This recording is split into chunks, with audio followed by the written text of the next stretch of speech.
मेघमाଳରେ शीघ्र आसुथिबा आम्भमानଙ୍କ प्रभु जीशु ख्रीष्टଙ୍କର अति पवित्र और बहुमूल्य नाम आपण समस्त को आउ गोटे नूतन प्रसंग नूतन भिडियो रे पुनर्बार मु स्वागत करे। प्रतिदिन भली आज मध्य परमेश्वर वाक्य को नहीं आपण मान निकट रे आसीबा पाई यूट्यूब माध्यम रे आपण मान सहित पुनर्बार साक्षात करिबा पाई परमेश्वर मते अनुग्रह कले सेति पाई प्रभु को मु धन्यवाद दिए। प्रतिदिन भली आज मध्य परमेश्वर वाक्य आउ एक नूतन प्रसंग अल्प समय आपण मान निकट रे मु रखिबा पाई चाहे। आज जो प्रसंगटी आपण मान निकट रे मु रखिबा पाई चाहे सेही प्रसंगर शीर्षक है परिवार रे जीशु आसिले कौन हुए। आज प्रसंग है प्रभु जीशु ख्रीष्ट परिवार रे आसिले कौन हुए। यही प्रसंग रे परमेश्वर वाक्य आम अल्प समय कथबार्ता है। प्रिय प्रभु लोक मैंने जो समय प्रभु जीशु ख्रीष्ट यही पृथ्वी पृष्ठ थिले से अनेक परिवार को से जाइथिले एवं अनेक परिवार लोक माने प्रभु जीशु ख्रीष्ट को से माने निमंत्रण करथिले। आउ परिवार स्थापन करता परिवार जे संस्थापक सेही परमेश्वर से परिवार मध्य रहिबा पाई चाहंती। आम परिवार को से आसीबा पाई चाहंती।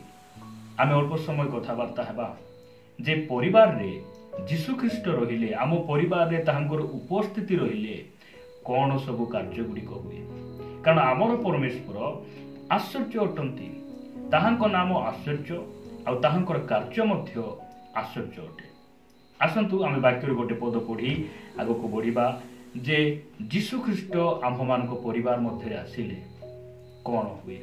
आपण माने मोर सहित मार्क लिखित सुसमाचार को आसिबे। मार्क लिखित सुसमाचार 1 अध्याय 29 पद 30 पद और 31 पद मु पढ़िबा पाई चाहे। लिखा जाए तत्पर सेमाने समाज गृहरु बाहरी जाकुब और जोहनंक सहित सही क्षणी सिमोन और आंद्रियंक गृह को गले। सिमोन और आंद्रिय एमाने होचंती प्रभुंकर दास माने तांकर मनोनीत शिष्य माने से माने तांको घर को जाउचंती। अर्थात प्रभु जीशु ख्रीष्ट तांकर शिष्य मानक घर को से जाउचंती। काहे की जाउचंती।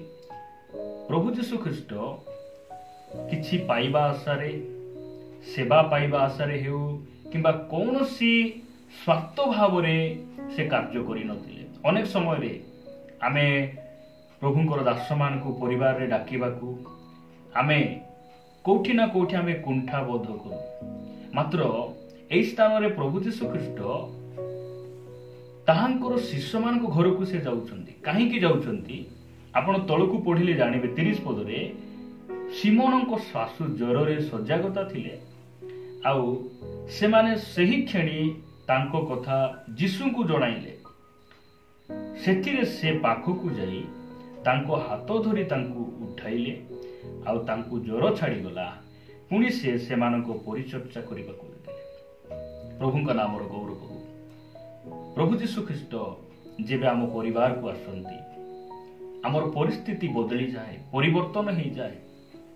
जदि सिमोनंकर सासु ज्वर रे रही थांते से केबे मध्य प्रभुंकर सेवारे से जाई पारि न थांते। तांको स्त्री तांको कहि थांते मोर मार देह भल नाई तुमे जीशु को पछरे बुलुछ वाक्य प्रचार करी बुलुछ ए प्रकार कहि थांते। धन्य से परमेश्वर हे पारे आज अनेक आमे प्रभु को दास माने अछु परिवार समस्या थिले भी आमे सेवा करूछु रोग थिले भी सेवा करूछु। मात्र धन्य से परमेश्वर आज कौन करिसंती आम मानकर जत्न नै छंती। आम्भ मानकर पथ को से परिष्कार करिसंती। आमे जेपरि सेवारे आहुरी अग्रसर हेबा आमे आहुरी तांको सेवा को भल भाव रे करि परिबा सेति पई अनेक सुविधा सुयोग से आमान को दैछंती। सेही स्थान रे जाई सिमोनकर सासुंकर ज्वर को से कोन कले सुस्थ करि देले। आम परिवार रे जीशु जेतेबेला आसंती आमर ज्वर अभिलाषर ज्वर गर्भ ज्वर देखाई हेबार ज्वर बड़पणर ज्वर से कौन करती छड़े दियंती। आम्भ मान को सही प्रकार ज्वर धरी पैसार लोभर ज्वर हिंसा कपटर ज्वर এই ସବୁ ଜ୍ୱର ଗୁଡ଼ିକ କେତେବେଳେ ସୁସ୍ଥ ହେଲା, କେତେବେଳେ ବାହାରି ଗଲା। ଆମର ବନ୍ଧୁବର୍ଗ ମାନେ କେତେ ଆସିଲେ, ରହିଲେ, ଖାଇଲେ, ଗଲେ, କିଛି ଆମର ପରିବର୍ତ୍ତନ ହେଲା ନାହିଁ। ମାତ୍ର ଯୀଶୁ ଯେବେ ଆମର ପରିବାରରେ ଆସିଲେ, ଆମର ପରିବାର ପରିବର୍ତ୍ତନ ହେଇଗଲା, ପରିସ୍ଥିତି ବଦଳିଗଲା। ଯଦି ଆପଣ ପଢିବେ 32 ପଦ, ସନ୍ଧ୍ୟା ସମୟରେ ସୂର୍ଯ୍ୟ ଅସ୍ତ ହେଲା ଉତ୍ତାରେ ଲୋକେ ତାହାଙ୍କ ଛାମୁକୁ ପୀଡ଼ିତ ଓ ଭୂତଗ୍ରସ୍ତ ସମସ୍ତଙ୍କୁ ଆଣିବାକୁ ଲାଗିଲେ। କୋଉଠି ଆଣୁଛନ୍ତି? ସିମୋନଙ୍କ ଘରକୁ ଆଣୁଛନ୍ତି। ଏହି ସିମୋନଙ୍କ ଘର କେହି ମଧ୍ୟ ଜାଣିନଥିଲେ। ଯୀଶୁ ଆସିଲା ପରେ ସିମୋନଙ୍କ ଘରେ ଲୋକ ଆସୁଛନ୍ତି। ମୁଁ ପ୍ରଭୁଙ୍କୁ ଧନ୍ୟବାଦ ଦିଏ। ଆମେ ଅନେକ ଅଛୁ ପ୍ରିୟ ପ୍ରଭୁଙ୍କ ଲୋକମାନେ, ଆମକୁ କେହି ମଧ୍ୟ ଚିହ୍ନି ନଥିଲେ, ଜାଣିନଥିଲେ। ଆମକୁ ଏବେ ରାସ୍ତାରେ ଚାଲିଗଲେ ଲୋକ କଥା ହଉଛନ୍ତି। ସମୟ ଥିଲା ଆମକୁ ପିଇବା ପାଇଁ ପାଣି ଲୋକ ଦେଉନଥିଲେ, ଏବେ ସେମାନେ କୋଲ୍ଡ ଡ୍ରିଙ୍କସ୍ ପିଇବା ପାଇଁ ଦେଉଛନ୍ତି, ଚା ବନେଇ ଦେଉଛନ୍ତି। କାହିଁକି? ଯୀଶୁ ଆମ ଜୀବନରେ ଆସିବାରୁ ଲୋକମାନେ ଆମକୁ ଚିହ୍ନୁଛନ୍ତି। ଆମର ପରିସ୍ଥିତି ପ୍ରଭୁ କ'ଣ କରିଛନ୍ତି? ବଦଳେଇଛନ୍ତି। ଆଜି ମୁଁ କହିବା ପାଇଁ ଚାହେଁ, ଆପଣଙ୍କ ପରିବାରରେ ଯୀଶୁ ଅଛନ୍ତି କି? ଯଦି ନାହାନ୍ତି, ଆପଣ ଯୀଶୁଙ୍କୁ ଡାକନ୍ତୁ। ଡାକନ୍ତୁ, ସେ ପରିସ୍ଥିତିକୁ ବଦଳାଇବେ। ଡାକନ୍ତୁ, ସେ ଆପଣଙ୍କୁ ଉଠାଇବେ। ଡାକନ୍ତୁ, ସେ ଆପଣଙ୍କୁ ଅନୁଗ୍ରହ କରିବେ। ଆଜି ମଧ୍ୟ ସେ ଚାହୁଁଛନ୍ତି ଆସିବା ପାଇଁ, ଆମ ଘରକୁ ଆସିବା ପାଇଁ ଚାହାନ୍ତି। ଆମର ପରିସ୍ଥିତିକୁ ପରିବର୍ତ୍ତନ କରିବା ପାଇଁ ସେ ପ୍ରସ୍ତୁତ ଅଛନ୍ତି। ଆମର କାମ ହେଲା ଆମେ ତାଙ୍କୁ ଡାକିବା। ସେ ଆମ ଘରେ ରହିବା ପାଇଁ ଚାହାନ୍ତି। କାରଣ ପରିବାରର ଗଠନକାରୀ, ପରିବାରର ସଂସ୍ଥାପକ ପରମେଶ୍ୱର ଅଟନ୍ତି। ଆଉ ସେହି ପରମେଶ୍ୱର ପରିବାର ମଧ୍ୟରେ ସେ ବାସ କରିବା ପାଇଁ ଚାହାନ୍ତି। ତାହାଙ୍କ ନାମର ଗୌରବ ହଉ। ଆସନ୍ତୁ ଆଉ ଗୋଟେ ପଦ ପଢି ଆମେ ଆଗକୁ ବଢିବା। ମୋ ସହିତ ସେଇ ମାର୍କ ଲିଖିତ ସୁସମାଚାର 5 ଅଧ୍ୟାୟକୁ ଆସିବେ। ମାର୍କ ଲିଖିତ ସୁସମାଚାର 5 ଅଧ୍ୟାୟ 21 ପଦରୁ ମୁଁ ପଢୁଛି। ଲେଖାଯାଏ, ଯୀଶୁ ନୌକାରେ ପାର ହୋଇ ପୁନର୍ବାର ଅପର ପାରିକି ବାହୁଡ଼ି ଆସନ୍ତେ ବହୁ ସଂଖ୍ୟକ ଲୋକ ତାହାଙ୍କ ନିକଟରେ ଏକତ୍ର ହେଲେ, ଆଉ ସେ ସମୁଦ୍ର କୂଳରେ ରହିଲେ। 22 ପଦ, ସେତେବେଳେ ସମାଜ ଗୃହର ଅଧ୍ୟକ୍ଷଙ୍କ ମଧ୍ୟରୁ ଜାଇରସ୍ ନାମକ ଜଣେ ବ୍ୟକ୍ତି ଆସି ତାହାଙ୍କୁ ଦେଖି ତାହାଙ୍କ ଚରଣ ତଳେ ପଡ଼ିଲେ। ପୁଣି ବହୁତ ବିନତି କରି କହିଲେ, ମୋହର କନ୍ୟାଟି ମୃତପ୍ରାୟ, ସେ ଯେପରି ରକ୍ଷା ପାଇ ବଞ୍ଚିବ, ଏଥିପାଇଁ ଆପଣ ଆସି ତାହା ଉପରେ ହସ୍ତ ଥୋଇବା ଦିଅନ୍ତୁ। ପ୍ରଭୁଙ୍କ ନାମର ସ୍ତୁତି ହେଉ। ପ୍ରଭୁ ଯୀଶୁ ଖ୍ରୀଷ୍ଟ ଆମ ଘରେ କାହିଁକି ଆସିବାର ଅଛି? ଆମର ପୁଅ ଝିଅମାନେ ଯେତେବେଳେ ମରିବା ଅବସ୍ଥାରେ ଥାନ୍ତି, ଯୀଶୁ ଯେତେବେଳେ ଆମର ଘରକୁ ଆସନ୍ତି, ଆମର ପୁଅ ଝିଅମାନେ ବଞ୍ଚିଯାଆନ୍ତି। ମା ବାପା ମାନଙ୍କୁ ମୁଁ କହିବା ପାଇଁ ଚାହେଁ, ଆମ ପରିବାରରେ ଯୀଶୁଙ୍କୁ ଡାକିବାର ଆବଶ୍ୟକ ରହିଛି। କାହିଁକି? ଆମର ପୁଅ ଝିଅମାନେ ଯେତେବେଳେ ମୃତ ଅବସ୍ଥାକୁ ଯାଉଛନ୍ତି, ସେହି ସମୟରେ ଯଦି ଯୀଶୁ ଆମ ପରିବାରକୁ ପଳାଇ ଆସିବେ, ଆମର ପୁଅ ଝିଅମାନଙ୍କୁ ସେ ବଞ୍ଚାଇ ଦେବେ। ପ୍ରିୟ ଭାଇ ଭଉଣୀମାନେ, ଆମର ସେଇ ଜାଇରସଙ୍କ ପରି ଆମର କୌଣସି ପୁଅମାନେ ଝିଅମାନେ ରୋଗରେ ପୀଡ଼ିତରେ ମୃତପ୍ରାୟ ନାହାନ୍ତି। ମାତ୍ର ବାଇବେଲ କହେ, ଯେଉଁମାନେ ଭୋଗ ଅଭିଳାଷରେ ଆସକ୍ତ, ସେମାନେ ଜୀବିତ ଥିଲେ ହିଁ ମୃତ ଅଟନ୍ତି। ଆଉ ସେ ମୃତ ଆଡ଼କୁ ଯିବା ପୁଅ ଝିଅମାନଙ୍କୁ ଯଦି ଯୀଶୁ ଆମ ପରିବାରକୁ ଆସିବେ, କ'ଣ କରିବେ?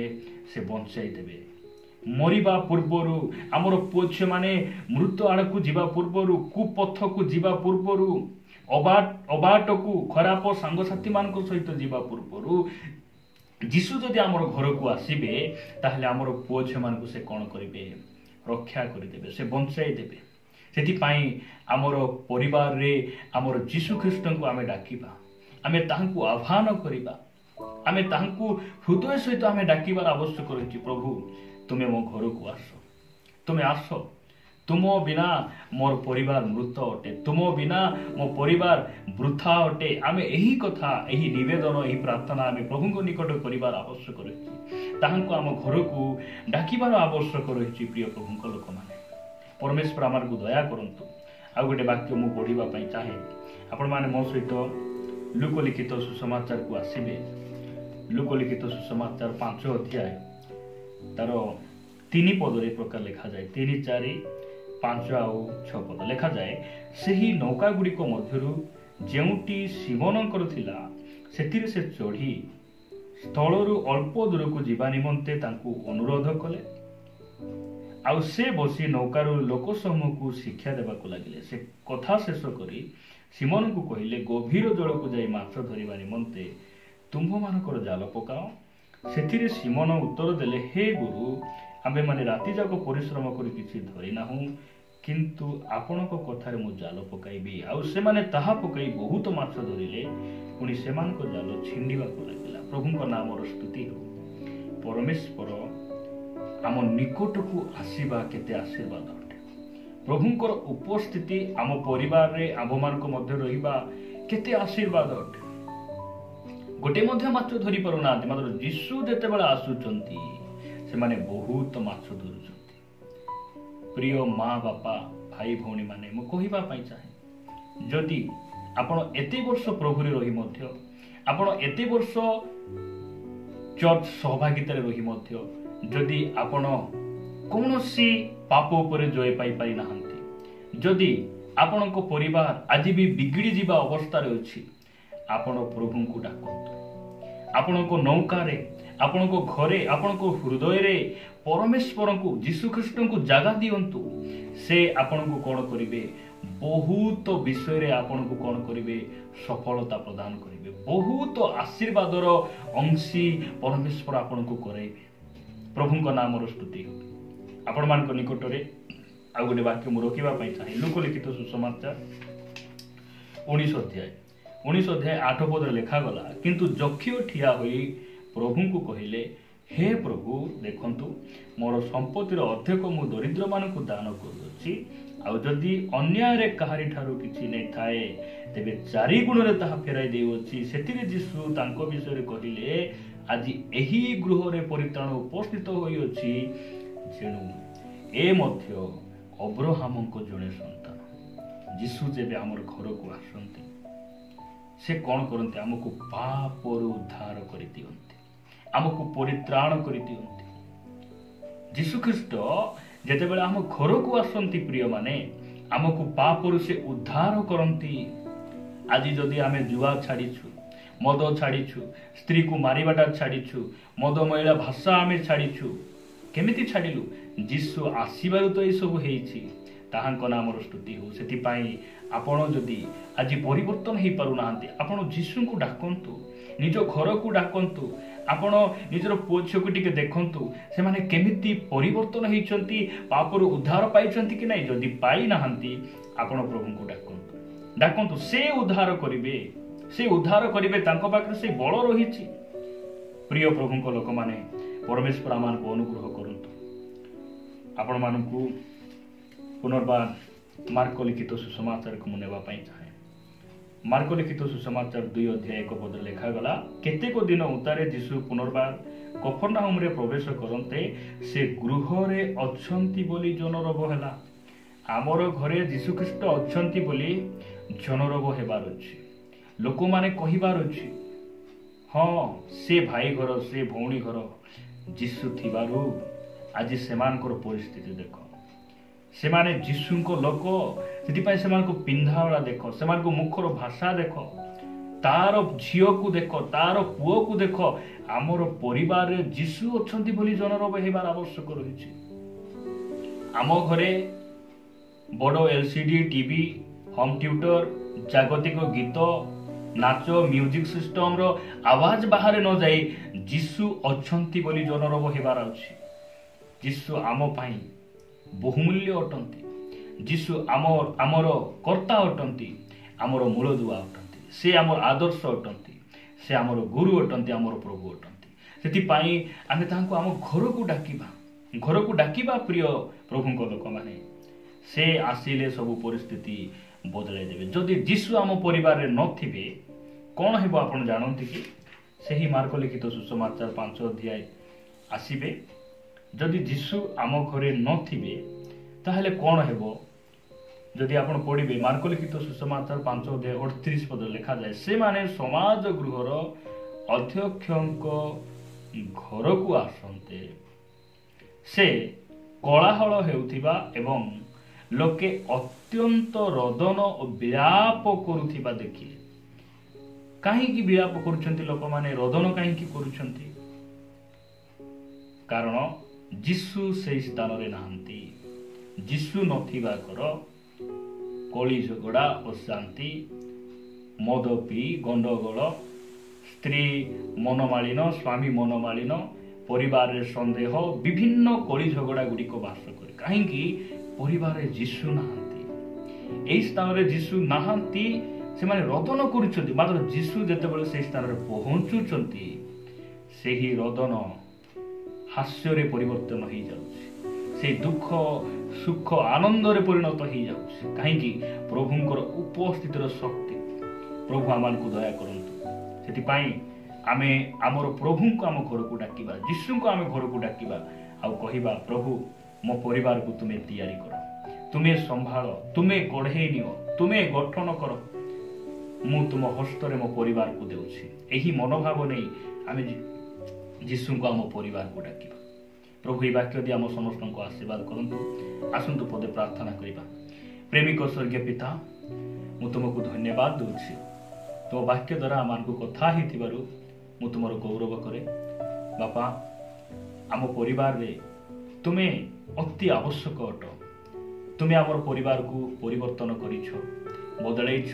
ସେଥିପାଇଁ ମୁଁ ତୁମକୁ ଧନ୍ୟବାଦ ଦିଏ। ତୁମେ ଥିବାରୁ ଆମର ପରିସ୍ଥିତି ପରିବର୍ତ୍ତନ ହେଇଛି। ତୁମ ନାଁ ଆମର ସ୍ତୁତି। ପ୍ରଭୁ, ଯେଉଁମାନେ ଆଜି ପରିବାର ମଧ୍ୟରେ ଅଶାନ୍ତି, ଦୁଃଖ, ସମସ୍ୟା ଦେଇ ଯାଉଛନ୍ତି, ସେ ପରିବାରରେ ତୁମେ ଯାଅ, ତୁମେ ସେମାନଙ୍କ ସମସ୍ୟାର ସମାଧାନ କର। କାରଣ ତୁମେ ସାମର୍ଥ୍ୟ ପ୍ରଭୁ ଅଟ। ଅନୁଗ୍ରହ କର, ଦୟା କର। ବାକ୍ୟ ଦେଇ କଥା ହେଇଥିବାରୁ ତୁମକୁ ଧନ୍ୟବାଦ ଦେଇ ପ୍ରିୟ ପ୍ରଭୁ ଯୀଶୁଙ୍କ ନାମରେ ମାଗୁଛୁ। ଆମେନ୍, ଆମେନ୍।